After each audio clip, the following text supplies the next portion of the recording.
Welcome back to another episode of World 1-1 Podcast.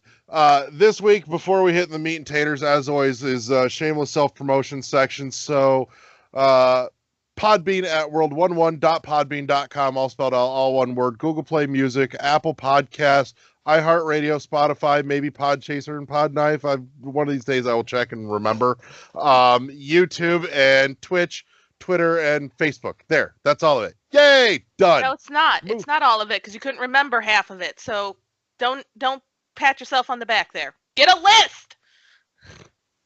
No, I'm pretty sure we're there. I think I got those set up some time ago. I just don't remember for certain if I did.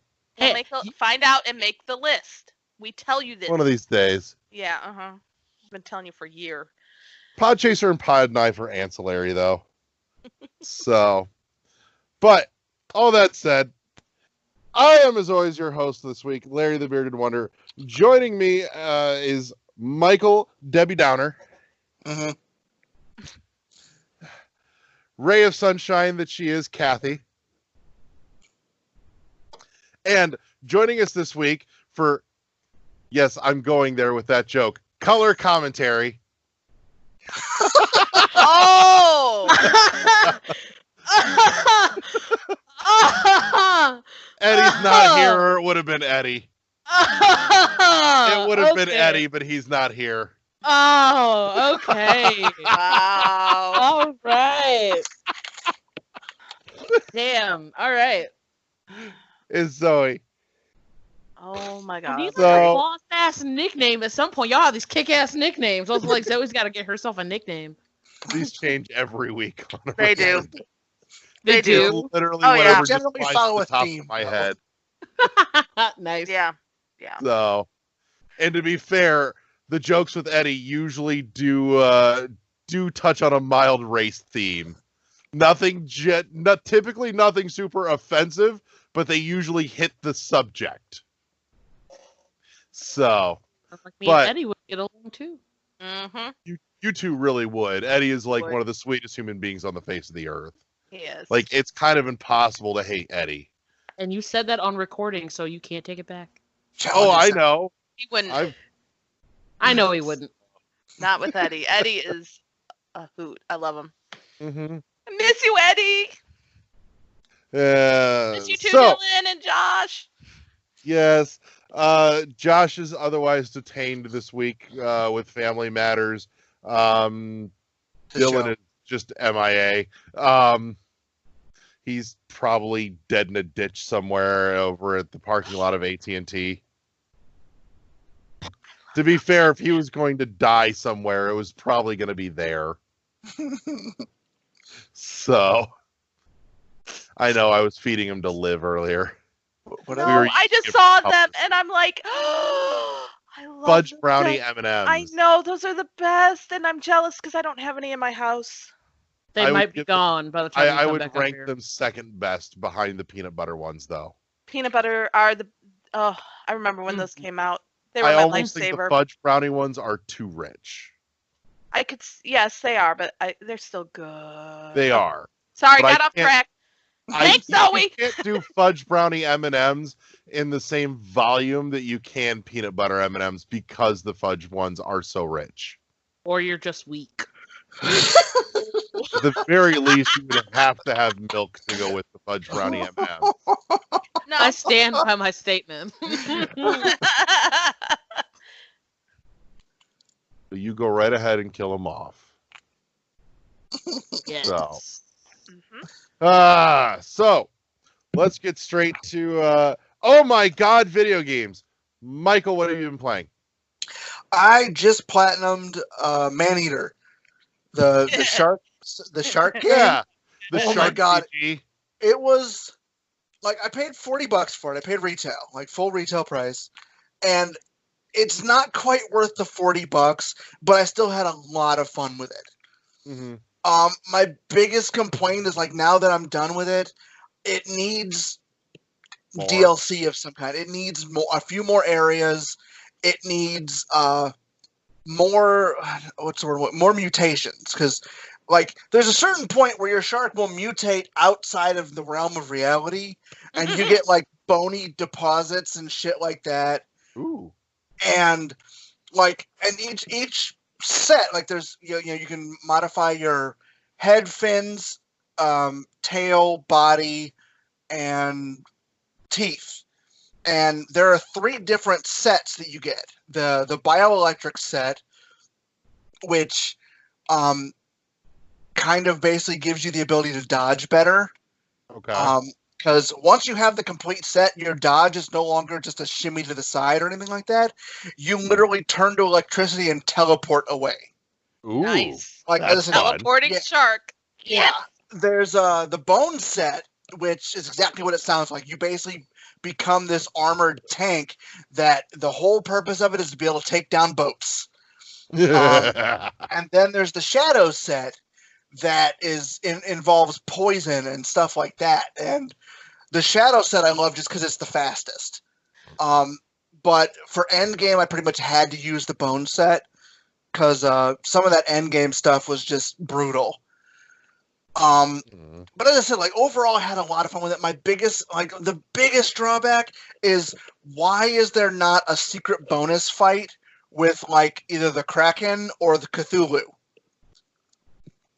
DLC.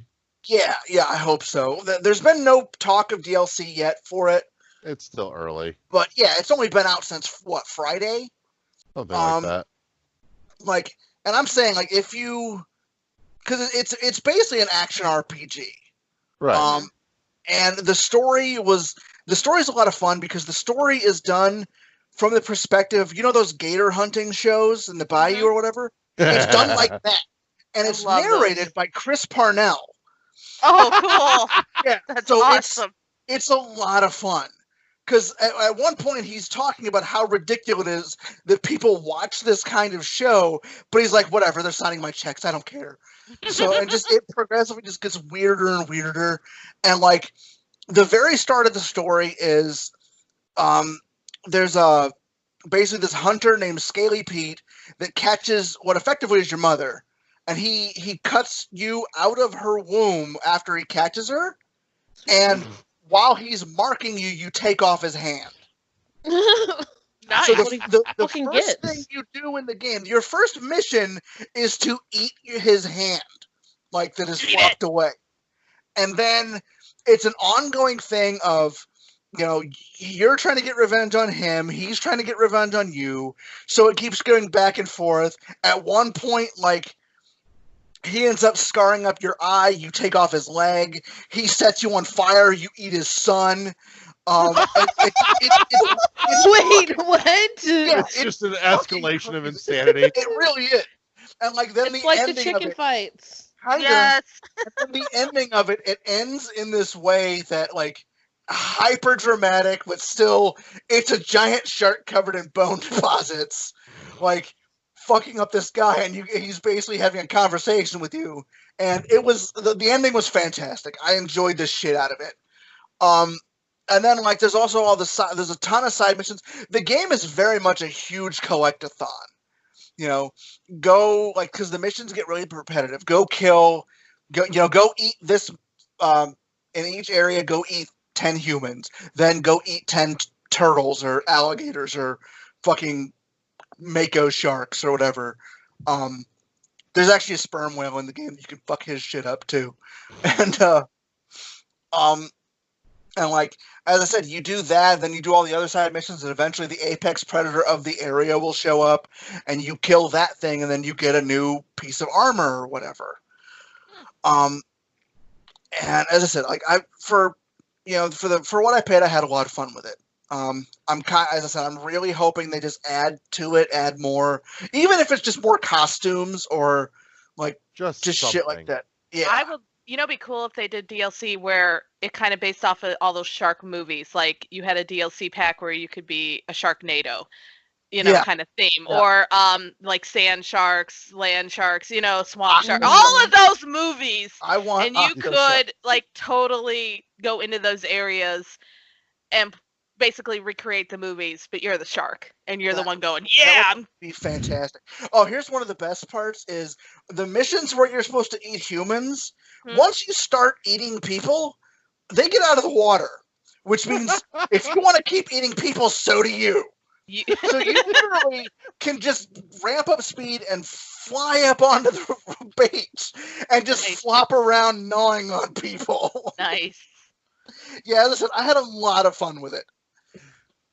Somebody explain to me why there are not more just patently ridiculous video games like that. There should be. Like, as I said, there really should. There should be a market for it. And as I said, that's kind of no. what attracted me to this in the first place. Yeah. And I figured $20, it's not that big a deal if it's terrible. And as I said, like I got 22 hours out of it, I 100%ed it at 22 hours. The game is relatively forgiving with deaths and whatnot. Mm-hmm. As I said, I had a lot of fun with it. There's a level cap at level 30. Every so often, you get to a new level and you literally grow in size because you start the game as a pup. Right. And the game does this thing like shark. Yeah. And then the game does this thing like, for instance, every time you grow to a different size, what's his name? Chris Parnell comments on it. And like when I grew to teen size, he mentions that there's probably going to be prepared because there's probably going to be an insatiable amount of ennui and bad poetry on the way. Yeah. And just progressive shit like that. The game is funny and it's tongue in cheek and it's as I said, it was fantastic. You stop it. I'm honestly, frankly, I'm a little disappointed there weren't baby shark. There wasn't like a singular baby shark joke in there. There should have been just there one. Really should have. However, there were a ton of references to anything. Like there was a reference to Rick and Morty. There was a reference to Stargate. Wow. Like, there were two different references to Cthulhu in it. Whoa. There was a reference to Pacific Rim. Nice. Like you literally find the gate from Pacific Rim that they literally just built a gate over it and then chained it closed. Oh my gosh. Yeah, so and it's that has promise then. It has promise that they maybe are thinking DLC because that'd be awesome if like that gate could be opened. Mm-hmm. Like sitting this there and swimming and a kaiju comes out. They're not done with it because as I said, it was definitely worth the price of admission. I had a lot of fun with it. So other than that, I've been playing a little bit of that Pankapu. Yeah. I'm stuck at one boss. He's kind of kicking my ass sideways, and that's when I ended up getting the shark game. So, okay. You said something about, I think actually maybe Larry did, about there being a market for these type of games. My ex was big on finding games like this. Like there's one game and it was just like this random ass hunting game, and that was just your goal. There was one, it was called Dynamite Fishing. And that was some game that he ended up playing. Like another one was Simulator. Called, yeah, and it was another one was called Mud Running, and your job was to like transport these things, but you were always in some like big ass truck just trying to make it through just these random ass games that really don't have any sort of story, but you're just doing stuff. No, I'm talking like full blown like absurdity stuff. Like, you are the shark, go kill humans, or like fucking destroy all humans. Yeah. Is another one I think that solidly falls into that category. Yeah. Of I'm actually really looking forward to the remake of that. Yeah. Right. Because first of all, like what originally got me to buy that way back in the day was the voice of Invader Zim. Right. He's in it. I think he plays your boss basically. Yeah. And like as I said, it was a lot of fun. And like a lot of those open world games, it gets old relatively quick because the missions get repetitive. But as I said, it's why I kind of like. It's why I never finished Prototype. It's why I never finished most of the Grand Theft Autos. They get old. What's it called? This Maneater plays kind of the same way, but it's short enough that I was still like, fuck it, I'm so close to finishing, I might as well finish.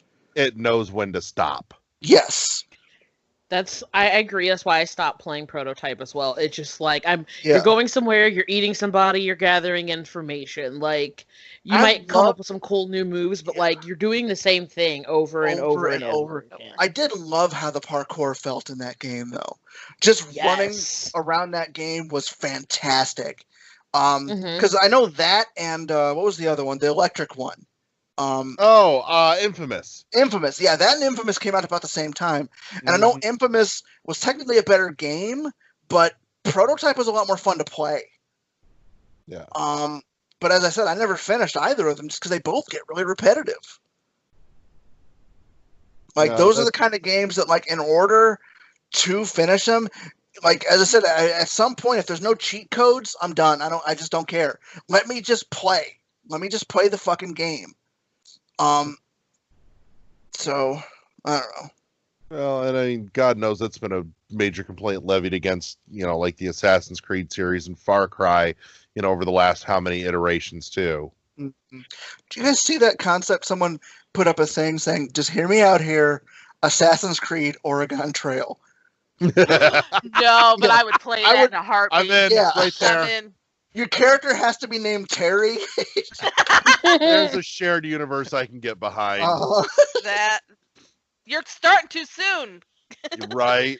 God damn it. We're not ready for that yet. Right. Spoiler alert. All right, but yeah, that's what I've been playing. Like, sounds like fun. Yep. That, and I watched. I went through the new Sonic the Hedgehog movie. I went through all the bonus features. I was really weirded out on it that there's not a single mention of the redesign.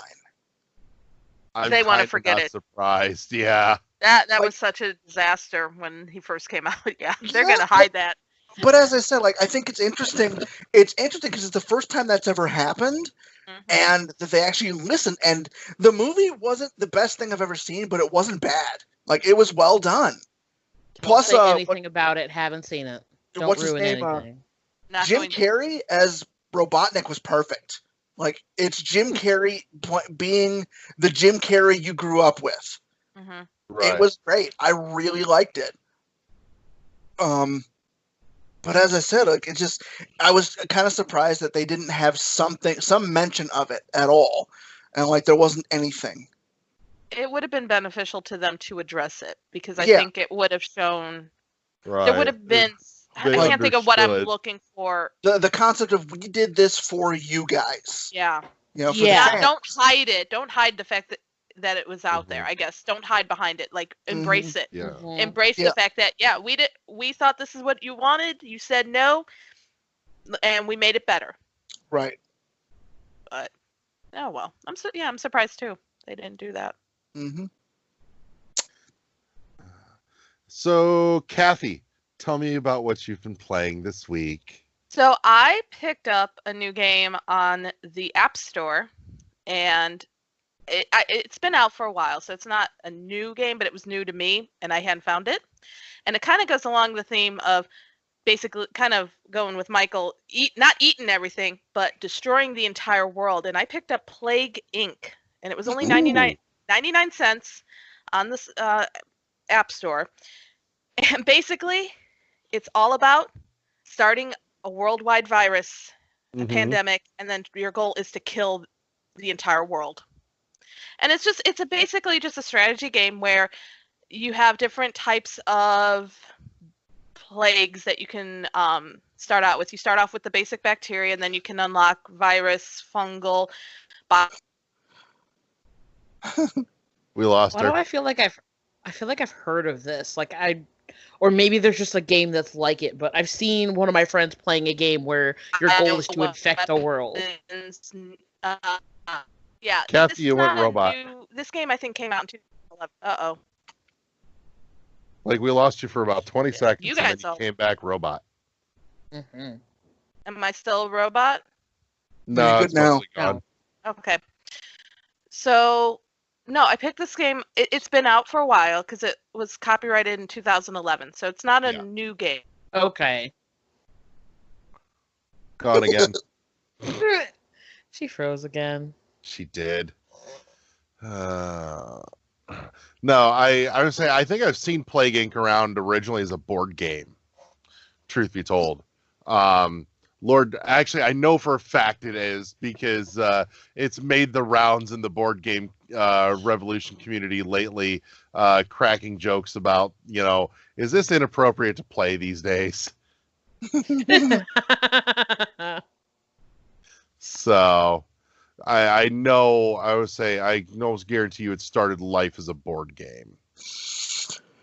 But I didn't realize there was a digital of it, and I may have to go looking for it, because honestly, it kind of intrigued me.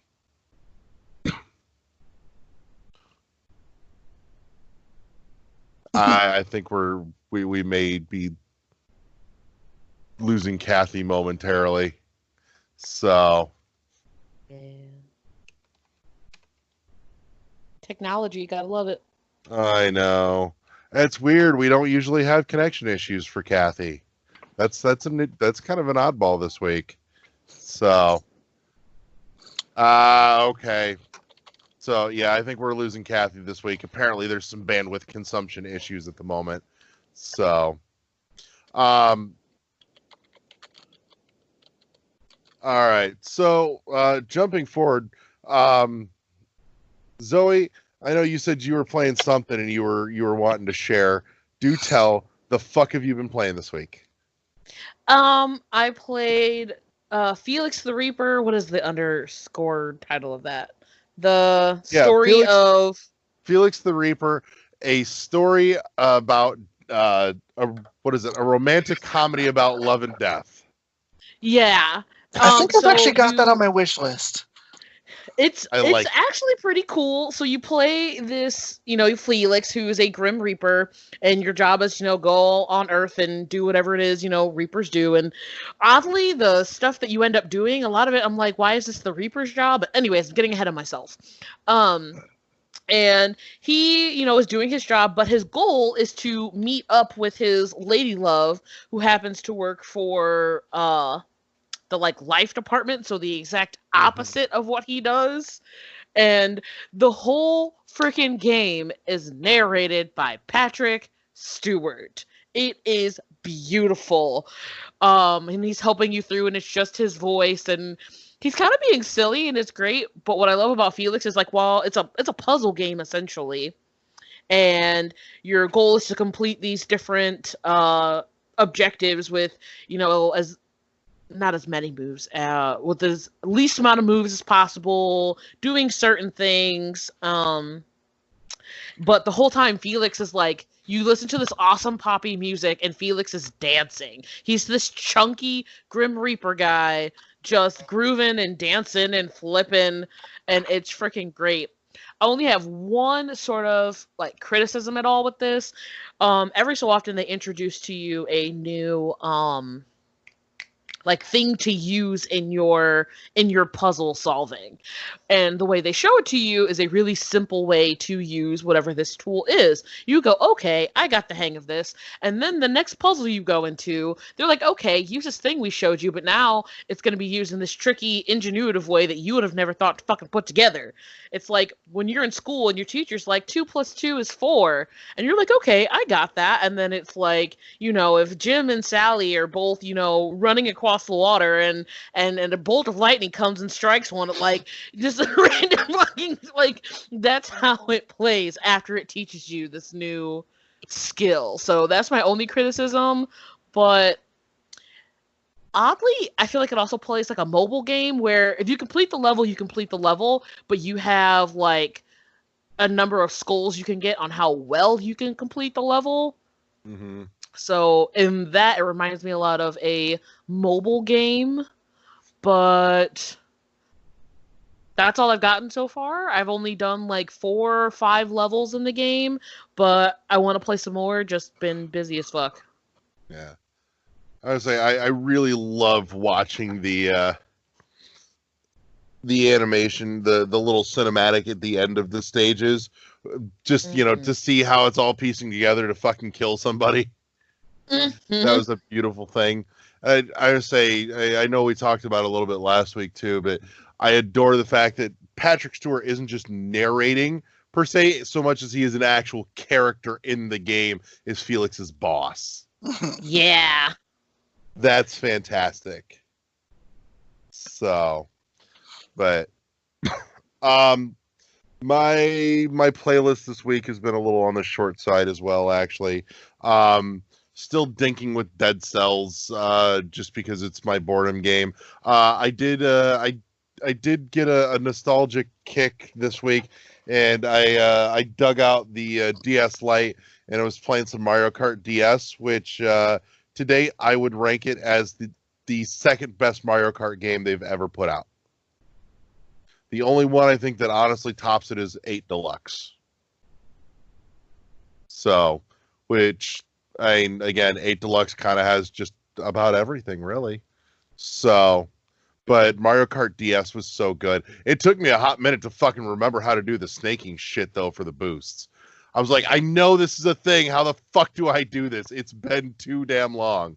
But it's still fun. It feels really good, and I had a ball with it. And my favorite Mario Kart track of all time is actually still trapped on Mario Kart DS.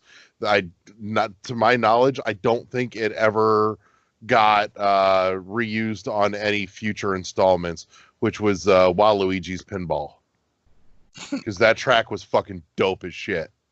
So they had a couple of others though that did make it out of there that I'm glad they did, but I'm still sad that Waluigi Pinball wasn't one of them. It should be. That's fucking bullshit and it needs to be fixed. So, which honestly raises another issue. Why the fuck is there not more Mario Kart DLC? This is bullshit. But because life. Yeah, fucking grumble, horseshit. So, that's kind of been about all I've been playing. I don't think I've done much else. It's been a busy week, lots to do. But yeah, I think we'll cap the first half of the show here this week, and we're gonna take a moment. We'll be right back with the third half of the show right after the break, and we're back with the third half of the show. This week we're deep diving into the realm of fan theory. We're letting our imaginations run wild with some of our favorite franchises, and we're going to be talking about the concept of shared universes. So I'm gonna toss it to Michael first. We're looking at, what are two series, universes, franchises, however you want to call it, that you would love to see connected into a shared universe, and how would you like to see that come to fruition? Honestly, it wouldn't be too hard to do to figure out the logistics of it. Would be Hollow Knight and Ori. Okay. Like, they're both tiny creatures. They're both like, hell, as I said, like Ori 2 stole quite a bit from Hollow Knight. Yes. And don't get me wrong, they did it well. Mm-hmm. But it wouldn't be too hard of a mashup, and gameplay-wise, it wouldn't be difficult.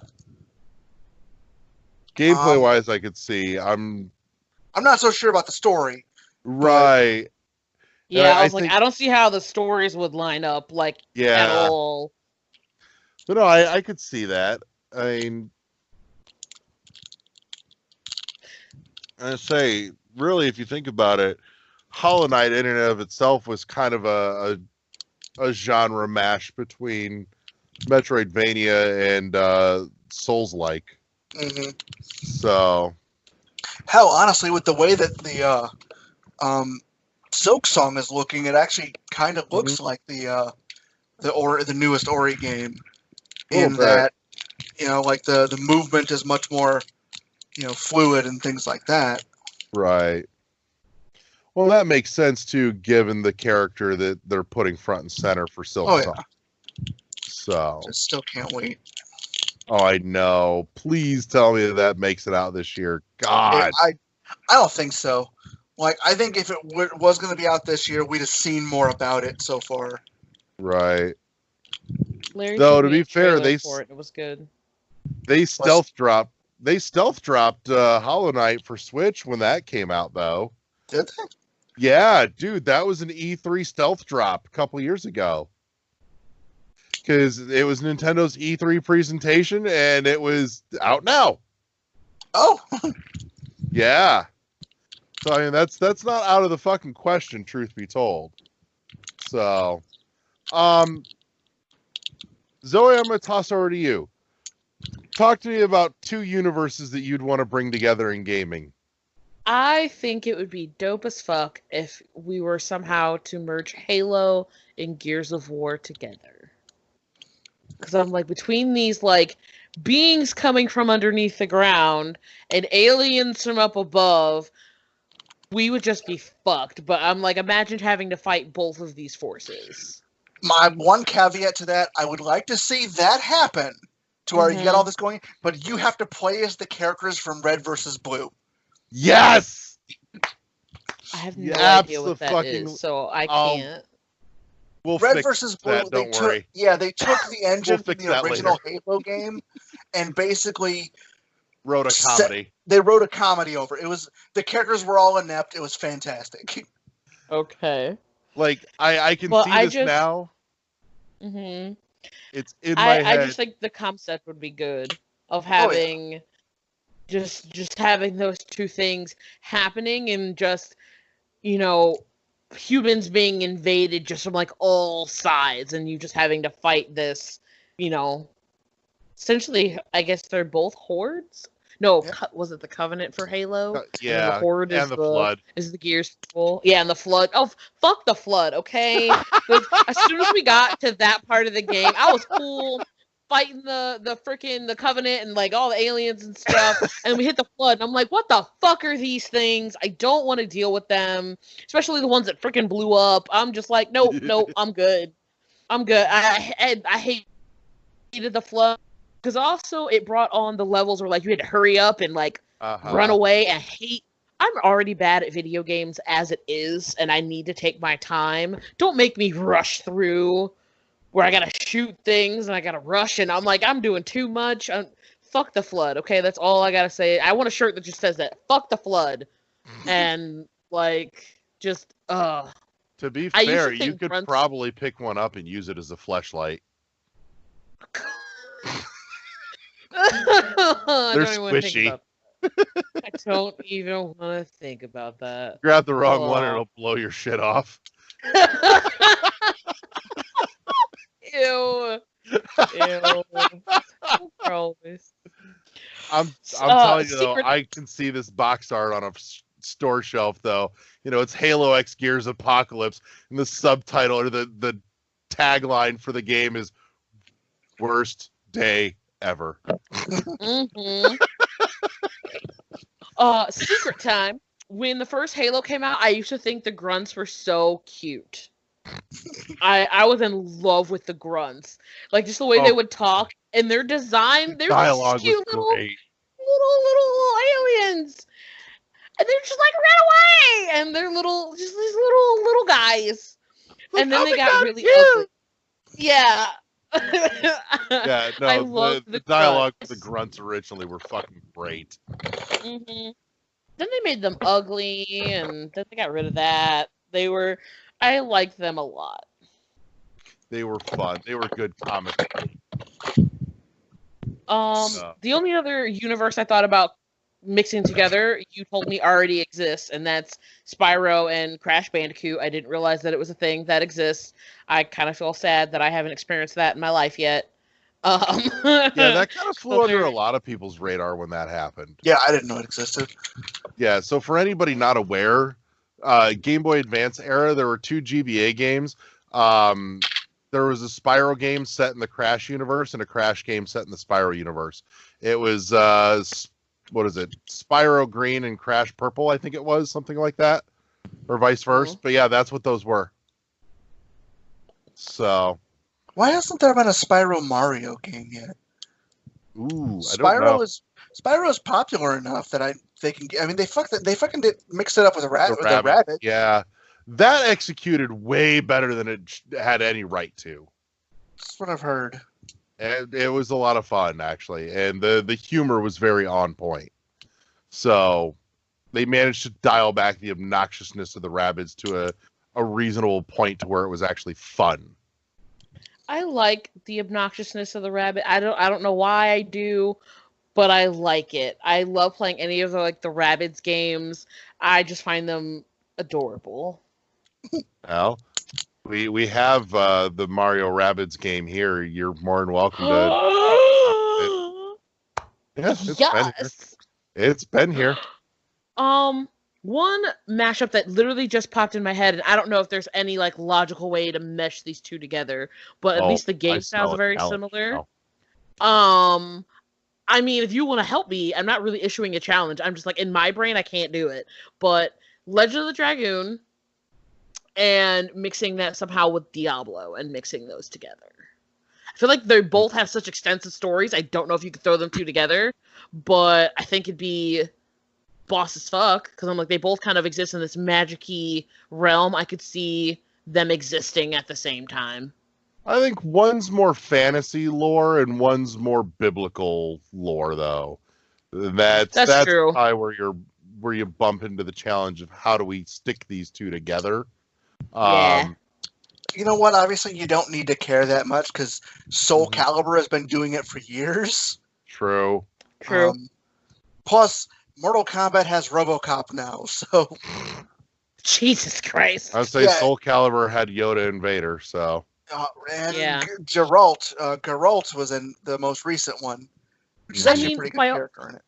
By all technicalities, if you took Dragoon like stuff and Diablo and mix them together, it would just be like how the world is today. Everybody believes in something different. So like, what if these are both happening, but people are like looking at it through this lens, and someone else is looking at it through this lens, and they're all happening, but...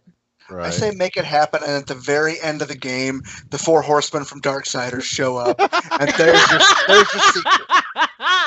Yes.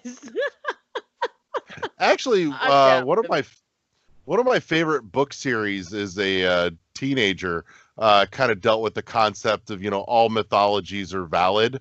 Was Everworld. Tell me about that before. Yeah. So this. And I don't think I've told you about this, Zoe. So I'm gonna fill in this blank because this was fucking dope, and you'd probably dig this shit. But the concept was that all the gods of mythology and lore, all actually real, but they've all left Earth and vacated to another like realm, dimension, whatever. When everybody stopped believing in them, and so.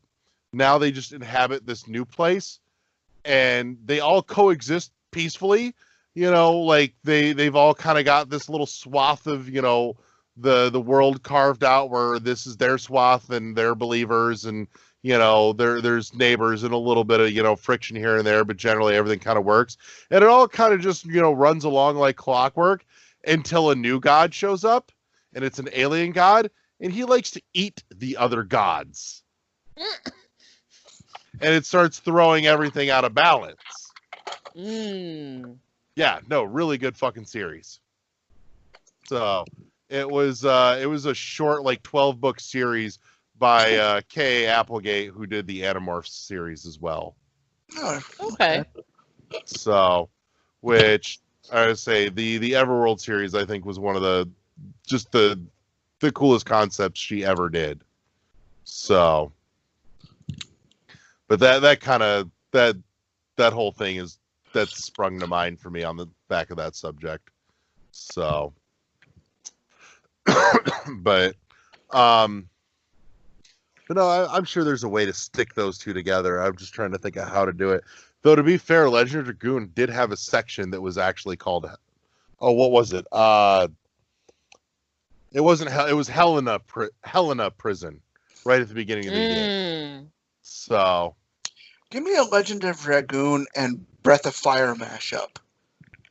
Ooh, there you go. Those two I can see coming together well. And as I said, shove Legend of Legaia in there too. Just for good measure. Yeah, like it all kind of fits in the same concept. It would all work together really well. I just want an excuse to bring back Breath of fucking Fire. Think we can cram a Broken Sword in that too? I haven't played that one. I feel like we could. So good. But so I've been toying with this thought. I've had this working theory for a while now. And I think Michael, you and I have talked about it a little bit. But I have this working theory that the Metroid universe and the Ori universe are actually one and the same. They are connected and interlinked. So here's how my brain gets there. No, I refuse to believe that Ori takes place on Earth. It doesn't fit. You know, you've got a lot of very similar animal wildlife kind of thing, but they're all a little, you know, different, odd, kind of alien-esque. I'm running with the theory that the Itakuns and the Dachoras from Super Metroid are actually from the same planet that Ori takes place on. And I need a game where Samus essentially, you know, crash lands on Nibble and has to and tag teams with Ori. So Ori like rides around on Samus's shoulder, and Ori, you know, part of it is somewhere Samus's morph ball capabilities got disabled, and so Ori works as kind of like a drone, like from Axiom Verge, essentially. No, because I don't even think Ori's that big, though. Like, because it would almost be a little bit like Minish Cap. Like, because Ori is tiny in comparison to a person. Ooh, that opens up all sorts of other neat possibilities, too. Yeah, then. like, I would almost say that Ori is at most maybe 3 inches tall. I don't know. My understanding was Ori is about yay big-ish. Yeah, I feel like he's probably the size of, like, you know, maybe like a small dog, maybe? Like, not very big, but... Well, and if he was a few inches, then how big... Now that I'm thinking the about Ginsu tree. Because I'm assuming the Moki are about cat size. So, yeah, you're probably right. So... Because I'm just thinking about, what the heck is the big guy's name? Oh, Nehru. Yeah. I'm looking at him, and when like Ori was like on his shoulder, I'm just like, I imagine him being like a Pikachu. Like that's how big Ori is. Okay. So not super big, but you know, definitely more than a few inches. That also brings up an interesting concept of shoving Ori into the Pikachu universe. Right. Oh God, putting Pokemon just in Ori. Mm. The creatures you come across are just other fucking Pokemon. You run into a Squirtle. No. Make Ori the trainer, and he's capturing all these creatures and forcing them to live in these little fucking balls. Spirit creature that's like, fuck all you. You're in my world now, bitches. I own you. Actually, story-wise, I can make this connection work. Because if we pick up where Fusion left off, the Itakun and the Dachora were on Samus's ship. Maybe she's dropping them back home. Ooh, I like it. Yeah. Okay. God, I literally just remember that fucking detail too. Like, you know, there's a valid reason for this. And see, the thing is, the worst part is it'll never happen, though. I know. Nintendo is so protective of their bullshit, and since Ori is pretty much owned by Microsoft... I mean, there's been a little bit of dabbling. Yeah, but not enough. Agreed. As I said, I love Ori 2, and I would play through it again in a fucking heartbeat if they put it on my Switch. Yeah. No, agreed. I still haven't finished that on hard mode yet, by the way. I haven't even gone back to it. I'm not gonna lie, I'm pretty sure that they could probably destroy, once and for all, Sony PlayStation altogether if Microsoft and Nintendo were to actually put their heads together full force. Yeah, don't do that. Yeah. I prefer my PlayStation. I know you do. And I'm not knocking, I'm just saying, like, those two have already dabbled in that realm. It's like, if you really wanted the market share dominance, you two would really bang your heads together. Mm-hmm. And, I mean, they've toyed with it. Dicks about it. Like, we're not going to do the cross-platform. It's like, why the fuck wouldn't you do that? Like, people already own the games. Like, it's not, it's not... Telling them you can't play it against people on our system is just... petty bullshit. It really is. Yeah, and I mean, Now, haven't they reneged on that so far, though? some of it, Yeah. like case by case, yes. So, but even then, with some of that reneging, there was still some real retarded stipulations on it. Oh yeah. So, and I don't know how much of that has ever been rectified in the backlash when it came about, but like stuff like if you made your Epic account for Fortnite on PlayStation, that it couldn't fucking migrate, even though they're enabling crossplay, that you couldn't fucking migrate your account or use it anywhere but on your fucking PlayStation, which is fucking stupid because, you know, it's a fucking Epic account. You should be able to use that login anywhere you're using Epic. Yeah. So, no, they made a lot of things needlessly difficult for the sake of being needlessly difficult, and then tried to pawn it off as, well, these are just limitations of the system and the infrastructure that it's... That's fucking horseshit. Eat a dick. Like, nobody bought that line of bullshit. Yeah. Like, just own up to the fact that you're being a shithead and move on. Pretty much. So, like, I'd have more respect for you if you had at least just said, yeah, we're being dicks, instead of giving me a fake bullshit excuse. So, I at least know, you know, where shit stands with that. Rather than, you know, this pithy try and, you know, platitudes lie to me bullshit to make me feel better about it. But, so, outside of that, actually, you know what? I got one for you that we can stick Diablo with. Okay. And Michael, I think you're going to agree with me here. This will fit well. Blasphemous. Ooh. Yeah. Okay. Okay. I haven't even played that game, but what I've seen of it, I could see that definitely fitting. Yeah. Aha. Whole bunch. I'd get behind that. Let me just say, by the way, as much as I really enjoyed the Mario Rabbids, I really, really want a co-op platforming game, like old school 2D side scroll. Bring me Mario and Rayman. Mm. No, let's just do Mario and Cyborg Justice. Fucking Or Mario Bionic and Streets Commando. of Rage. Battletoads and Streets of Rage. Come on. I'm on board with that. Battletoads had the Double Dragon crossover back in the day. Right? And I remember playing it a little bit. I remember it was decent. Actually, you know what we need to cross Battletoads with now? Just so we have a way to finally bring it back from the from copyright hell. Battletoads and Scott Pilgrim. Oh my god.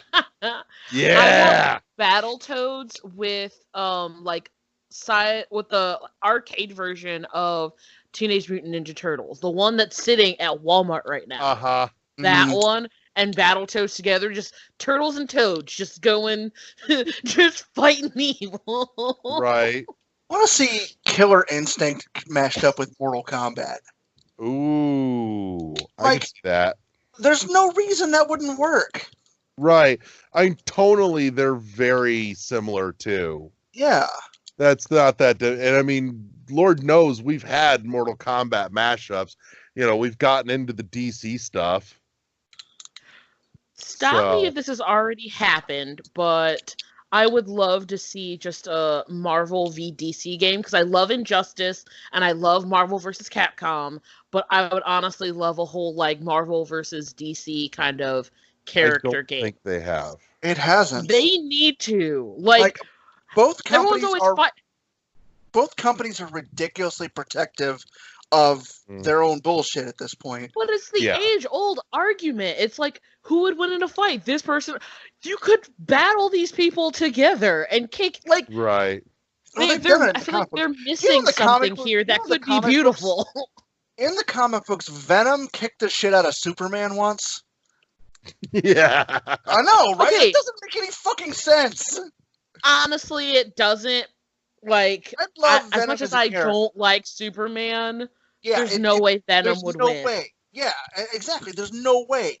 Like, I love Venom as a character, but yeah, absolutely not. Like, not I only did he think beat part of Superman, it- he Mhm. beat Superman and Spider-Man simultaneously.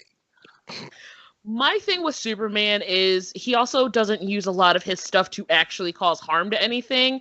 It was Yeah. something I got off of a YouTube thing, and like Superman got all like mad, and his like eye beams came up, and they're like, "Put those away. What are you gonna do? Like melt an iceberg? You don't ever use those things to like fight people with." Because like my thing would be he would just have to like laser beam Venom and then win, but he doesn't do that because he doesn't believe in killing people. Like. Mhm. Well, that's the worst part. Honestly, like, it's the whole goody he- goody he's a- two shoes yeah, thing that stops him from winning. He's a Boy Scout. Yeah. Yeah. Like, there have been comics where Superman just pulled out all the stops for one reason or another. He can Mhm. destroy planets. Yeah. Like, he has no limit to what he can and can't what he can do. Oh, I know what he's Flash really is capable kind of of. up there too. Yeah. Mhm. I mean, I Like, know what he's capable Vibrate of. There's an always entire that planet whole. apart. There's always that whole thing that like it's a good thing that Superman decided to be Superman instead of like a super villain because that would just be bad for everybody involved. I don't know. Batman would stop him. No. Like, if I Superman don't. pulled out I the will stops, never know. no. No, like yeah, I agree with Michael. If Superman literally was like no holds barred, Batman would die. But Yeah. that's the thing. Like, because he has rules, like, Mhm. Batman can win. Yeah, but no, I desperately want and I know it probably won't ever happen, but like I really want a Marvel versus DC character like fight game just because it's that age old argument, and you would have those people that are like, I'm only gonna pick DC characters, and put Hulk against Hulk and Superman, put them together, see what the hell would happen if you were to like fight each other. And then in the game, Superman does use his laser beams to fight people, and like you could see what that would look like. Mhm. See, my problem with that is like, because the Injustice games kind of did that. The whole Yeah. concept of Mhm. Superman fighting Harley Quinn, like, that was ridiculous. Like, that, Yeah. there shouldn't have been characters like the Joker. The Joker is a fantastic character, cannot go toe to toe with characters with actual superpowers. Like, Right. Apparently, he can beat some people's asses with Joker if you know how to use them right.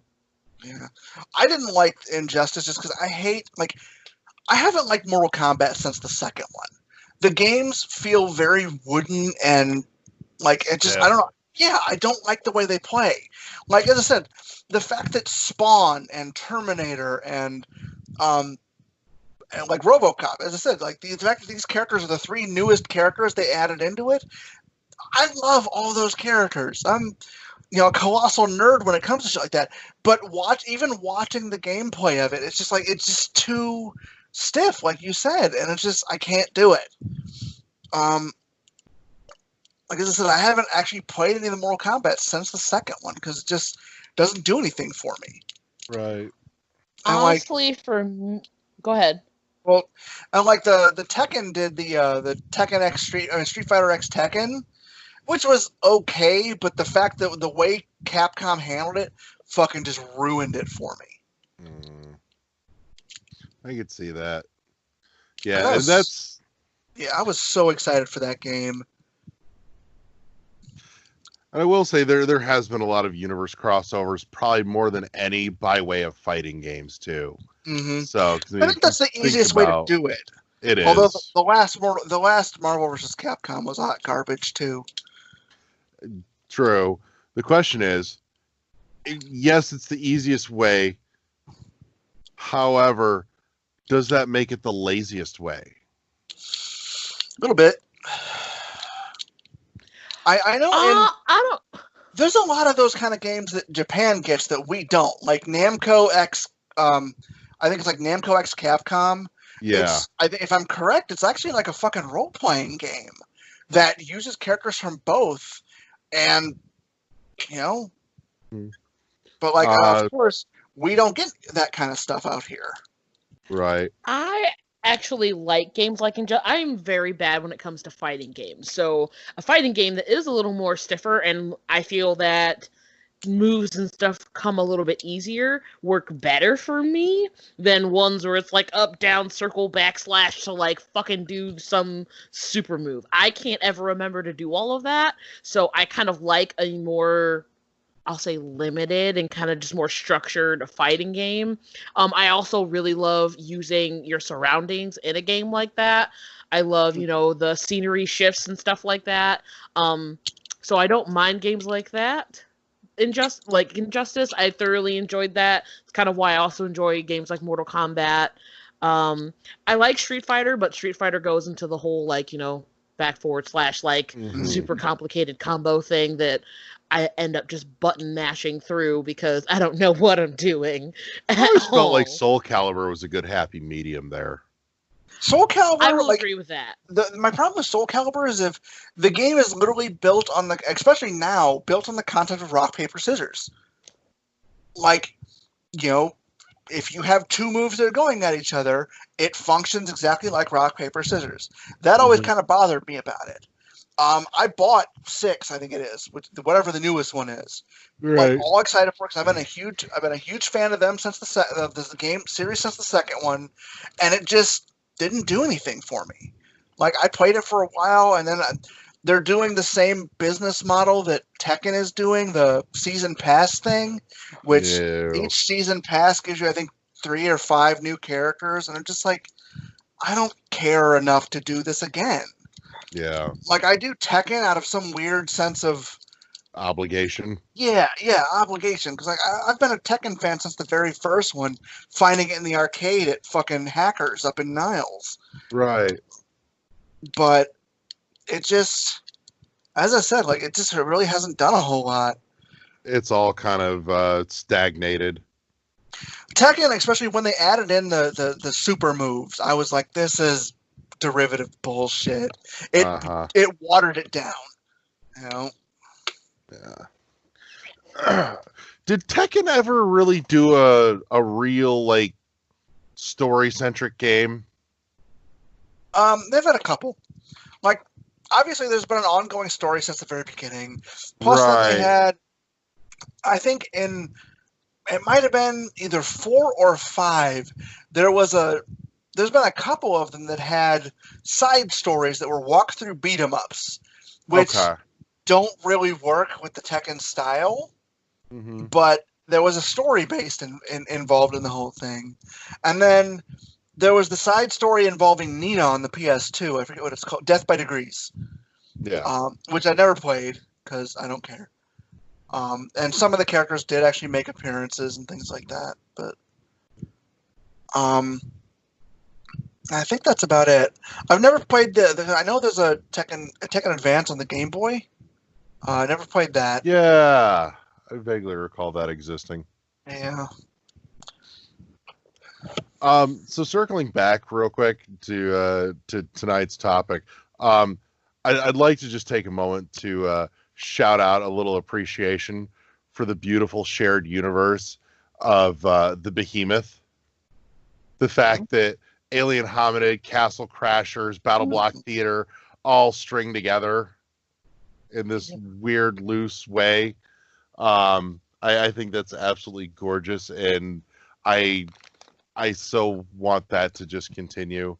Part of me is glad that they're bringing back Alien Hominid with a remaster, rework, whatever it is that they're doing with it. But part of me is sad that I'm not getting a new Behemoth game in its place that expands that out a little. Was Battle Block Theater any good? Yes. Pit People was the one that I didn't give a shit about. What was it? Pit People. I've never heard of it. Yeah, that was their last one, actually. Oh, mashups. It's more of a strategy game. Oh, not interested. Exactly. There is no reason that a Devil May Cry Bayonetta crossover doesn't exist. Ooh. Think about it. I mean, they're the God, same no fucking kidding. game, you know? Plus, imagine them, the two characters interacting with one another. Yeah, Like, it'd be perfect. Like, you could see that. I feel like too. actually, no, as a matter of fact, they actually do exist in the same universe now that I remember. There's a character, you've played the first one? About the first hour. Okay, do you remember in the opening story, the guy driving the car, the whiny Italian guy? Vaguely. His name was Enzio. He is mentioned multiple times in ancillary media and in the early Devil May Cry stuff. Really? Yes. Nice. So they actually do exist in the same universe. That's kind of spectacular. Oh, shit. There I was love one how in I'm my just head a minute sitting ago. here while y'all talk about shit that I have no idea what you're talking about. I love it. I'm just sitting here watching you two, and I'm like, look at these nerds. Just, oh. Uh-huh. Yeah, I know. Turn it up. There's I would love to see, I would have loved to have something to shove, the Soul Reaver universe, the Legacy of Kain series, but I can't think of anything that would actually work because, well, Primal was along the same lines, but Primal wasn't a great game. Soundtrack was fantastic, but not a bad thought. yeah, I don't know. Actually, I just really want more Soul Reaver. yeah. Apparently, there's a vague rumor of them working on a reboot, but nothing obviously set in stone. Oh, Recently. yeah. No, we've talked about this because Dennis Dyack is working the spiritual successor. Right? No. I'm talking. Let me see if I can find the article and send it to. Actual inside the IP. Yes. Really? Yeah. Ooh. But no, that I just remembered what I was fucking thinking of. I don't even much care what I won't say it's a universe cross so much, but I'd like to see them make a genre cross. I honestly think that Battletoads would have a great framework for a side-scroll platformer, like an action platformer. Okay. I could see I that. can see that really well. And I'm kind of disappointed now that doesn't exist. Because I would love to take those characters, that style, that humor, all of that, and stuff that into an action platformer instead of just a beat 'em up. So, but I can see that. Although, if there's any more of those fucking speeder bike levels, I'm out. Fuck that level. How come, how about Battletoads and Earthworm Jim? ooh, I could see that actually. God, oh fuck, I can see that. That article I just put in the chat. Okay. Rumor: Legacy of Kain remake in the works. New features detailed. Michael, I just figured out what we need to cross Battletoads with. What? Hollow Knight, because it's all bugs and they're frogs and they'll fucking eat the bugs. No, because then you'll have an entire game of nothing but the Quolock fight. You just bitching that fucking tongue! I really want something to team up with Sonic. Oh, I want we've officially crossed Sonic and Mario. That's been a thing for years now. Mm-hmm. See, I want an actual platformer like that, though, with Sonic and Mario. Yeah. Not just hey, here's a racing game with extra characters, not just a tennis game or Yeah. No, give me an actual game where you can switch off between the two characters, because obviously they have different skill sets and things like that. Yeah. You could do it kind of God, the how level Sonic design on that Generations would was set up. No. Here's what you do. That Okay? would be such a fucking beast. Yeah, the concept of, for instance, you know how Mario gets the Tanuki suit and all these others? Give him a Sonic suit. Ooh. Yes. He can run faster and do the spin dash thing, and then give some way of Sonic having a few of Mario's abilities Overalls Give him and a the fucking hat. mushroom. Yeah. Overalls and the hat. Let him be like big. So you just have this like bigger dude just running and destroying shit. Give him the mushroom. Can you imagine Sonic having like the flower power?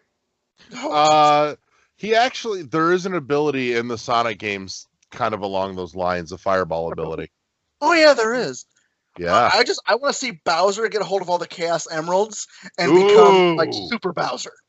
Like, There it is. Imagine like Bowser. That's what this is we've got Robotnik and Bowser teaming up to That's what I was going to say. trash the Robotnik collecting and Bowser. universes. I want one of the two bad guys, either Bowser or Robotnik, teaming up with the rest of them to fight the other one because fuck that guy. He's a dick. I tried to team up with him and he said no, so I need your help kicking his ass. I could see this. Yes. Yeah, I want see this. like a Sonic platform game and him to be matched up with somebody. I think it would be cool as hell. Speaking of Sonic, I would always say this: that whole Werehog game was like Sonic Unleashed was fucking like just dumpster fire bullshit. No one wants a slow Sonic. Actually, you know what I want to see? Give me a mashup game where all the side characters of all these games are the main characters. Luigi, Shadow the Hedgehog, all these lame-ass nobody characters that people don't really give a shit about. the best part is Luigi's had his own games, and so did Shadow. Yeah. Yeah, but mash them up. Those Mash are the them up. side bullshit characters no one cares about. They have their own games. That nobody cared about. I don't know. A lot of my friends liked Luigi's Mansion. And Super Luigi U. So, I've now never that said, heard of that one. yeah, it was like a standalone / DLC for New Super Mario Brothers U on the Wii U. Oh. So, I figured out who to stuff Sonic together with, just in terms of like cohesive level design, in the fact that they're both very fluid running momentum based characters. Explosion Man. Oh my god. Yeah! Yes. Fuck yes. I've said for years, Explosion Man feels like a Sonic game. I also want to see Mario, the newer Mario 3D type games, mashed up with the Maw. I can get behind this, actually. Oh. God, bring the Maw back. I never got to play much I want of a that one. sequel. I want a sequel to the Maw. That game was adorable. I should see if that's backwards compatible on the Xbox One. I don't know if that is or isn't, actually. I don't think it is. That's There's a bunch of stuff that's not. That was their biggest, just in my opinion, downfall with the Xbox One is so much stuff is not backwards compatible. And I'm just like, everybody. I'm like, so what is everyone supposed to do with all their 360 games? Yeah. Because the 360 is going to become obsolete, and people's systems are going to crash, and no one really wants to go out and buy another 360 just to have it. I'm like, make your stuff backwards compatible. Now, I could understand if like this next Xbox doesn't go all the way to 360. I get that. Yeah. Because going back too far, it just won't be good quality stuff. But at least the previous generation. I actually have the original model of the PlayStation 3 that has the hardware in it that's backwards compatible. right. I literally bought it specifically that was the major thing. It's like I can sell off my PS2, and what the hell was that? Oh, is that a cat? It's Kit Kat. Oh yeah, it's Butters. Butters. But Hi, Kit Kat. I had a friend that had the same model, and when it burned out on him a long time ago, he tried to buy another one, and it's going for like $800.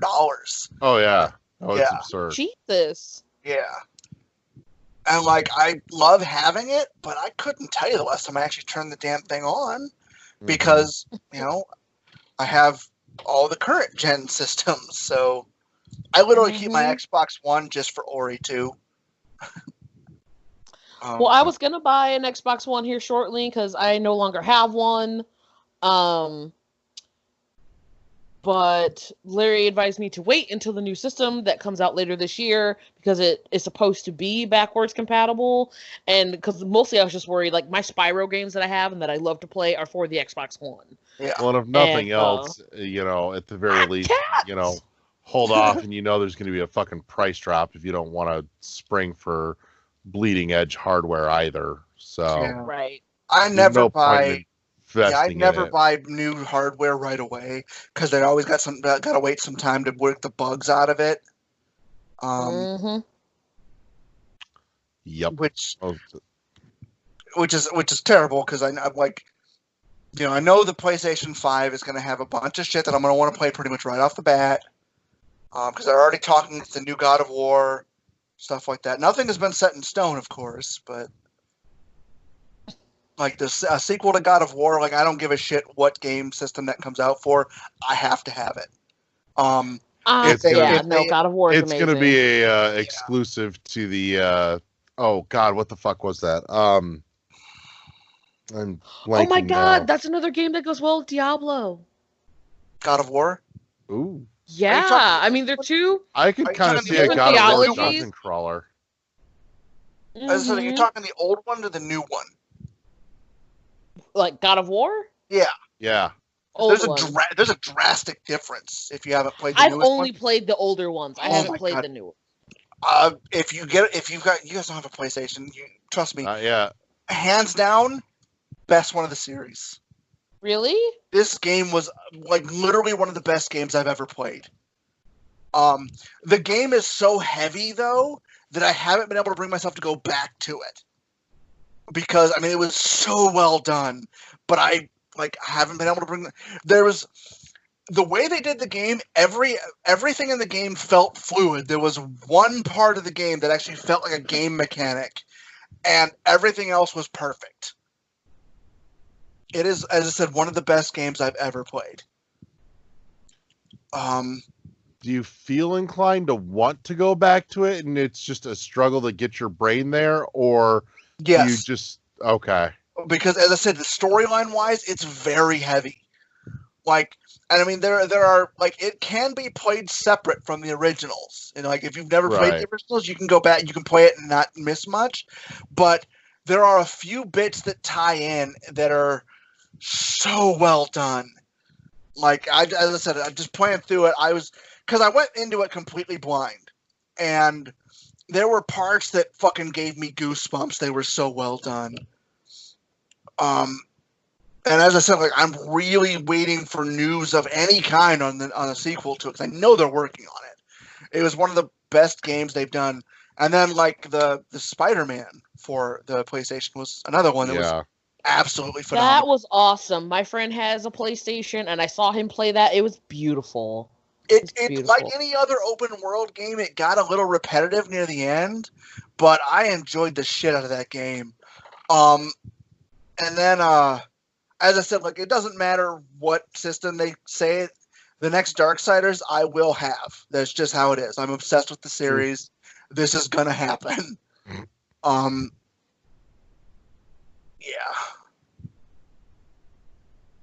I'm sure there's others too. Like, and the main reason I've always been a PlayStation guy though is like the Tekken series for the longest time was PlayStation exclusive. The Devil May Cry's were PlayStation exclusive. Yeah.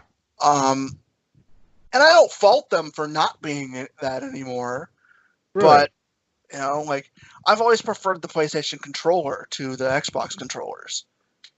See, I'm the exact opposite. I like the chunky Xbox controllers. Like, I just like how they feel in my hand. Yeah. Sony controllers lost me at the PS3 with the triggers. Yeah. Those triggers felt terrible. There's actually an upgrade you could buy. That I is shouldn't have to. I agree. There was this upgrade that literally they clip on, and I got so used to using them that at one point I was getting really into the game, and they fucking popped off, so I'm freaking the fuck out. When I finished the game, I literally glued them in place.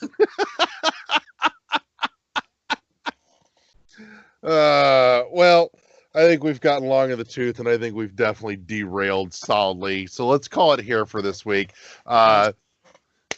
thank you to everybody that stuck around and listened to our insanity as always. Thank you to both Michael and Zoe for joining. Thank you to Kathy who was with us earlier.